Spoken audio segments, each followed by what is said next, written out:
I always wanted to make some extra income, so I decided to turn my basement into a rental suite.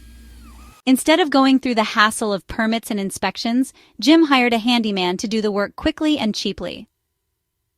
Don't worry, Jim, I can get this done fast and at a fraction of the cost. Within a few months, he had a tenant, Mark, who was thrilled with the affordable space. However, problems arose almost immediately. The toilet doesn't flush properly, the kitchen sink backs up frequently, and there's this damp, musty smell spreading throughout the unit, Mark reported. Jim tried everything, snaking the drains, adding ventilation, even replacing the toilet, but nothing worked. I can't believe this. I've tried everything, and nothing seems to fix these issues. Mark, the tenant, frustrated with the deteriorating conditions, finally called the city inspector. When the inspector arrived, Jim's worst fears were confirmed. Jim, this basement is not a legal dwelling unit. There are no permits, the plumbing is improperly installed, and there is inadequate ventilation.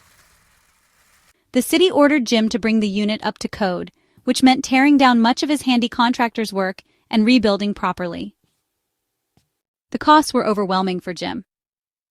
And to make matters worse, Mark moved out, advising he couldn't live in these conditions any longer. With no rental income and thousands of dollars in unexpected expenses, Jim found himself deep in debt.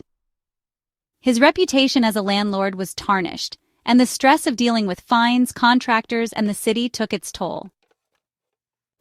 Jim learned a hard but valuable lesson: cutting corners doesn't pay. If you're going to be a landlord, you need to do it right. Safe legal housing isn't just a responsibility, it's the law.